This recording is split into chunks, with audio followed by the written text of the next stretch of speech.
Dasturimizni turizm mavzusi bilan davom ettiramiz. Shu kunlarda Boysun tumanida vohaning gastronomik sayyohlik salohiyatini namoyish etuvchi Tandir Fest festivali boshlandi. Muxbirimiz Sanjar Allaberdiyev 4-mayga qadar davom etadigan mazkur festival jarayonlaridan xabar beradi. Turizm daromadliligi bo'yicha dunyoda 3-o'rinda turadigan, kam xarajat bilan ko'p ish o'rinlari yaratish imkonini beruvchi bu soha bugun izchil rivojlanmoqda. Surxondaryo viloyatida o'tgan yili xorijiy sayyohlar tashrifi ilk bor 700 mingdan oshdi. Turizm xizmatlari eksporti hajmi esa 63 million dollarga yetdi. Bu oldingi yillarga qaraganda 3 barobar ko'p degani. Joriy yilda ham mazkur yo'nalishda marralar katta olingan. Hurmatli yurtboshimiz tomonidan turizmni rivojlantirishga bag'ishlangan video selektorlarda bir qator topshiriqlar bergan edilar.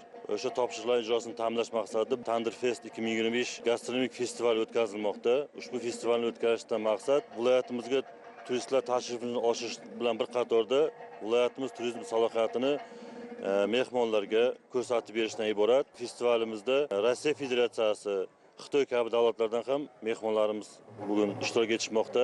Darhaqiqat, sayohatga chiqayotgan inson uchun boradigan mamlakatining milliy oshxonasi muhim ahamiyatga ega. Shu tufayli ham vohada birinchi marta tashkil etilayotgan festival viloyatga turistlar oqimini ko'paytirishda muhim omil bo'ladi.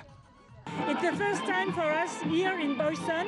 Boysunga ilk marta kelishim. Bu yerga erta tongda kirib keldik. O'zim uchun ajoyib makonni kashf etgandekman. 3 haftalik sayohatim davomida bu kun menda katta taassurot qoldirdi. Festivalga kelsak, bu yerdagi qadimiy liboslar, an'analar, milliy taomlar, hammasi yosh avlod uchun esda qolarli xotira bo'la oladi. 2024-yilda viloyatga 1.7 million nafar mahalliy sayyoh oqimi kuzatildi va ular asosan vohaning eko, etno, gastronomik turizmiga katta qiziqish bildirgan. Joriy yilda esa viloyatga keluvchi ichki sayyohlar sonini 2.2 million nafarga yetkazish ko'zda tutilgan bo'lib, bu maqsadga erishishda tashkil etilgan mazkur festival muhim ahamiyatga ega hisoblanadi. Tandir Fest o'zining nomi bilan mana shu Surxondaryo viloyatining turli tumanlarida eng tansiq taom hisoblangan tandir go'shtini o'zgacha pishirilish jarayonlarini bugun kuzatib boryapmiz. Bu insonga o'zgacha kayfiyat bag'ishlaydi.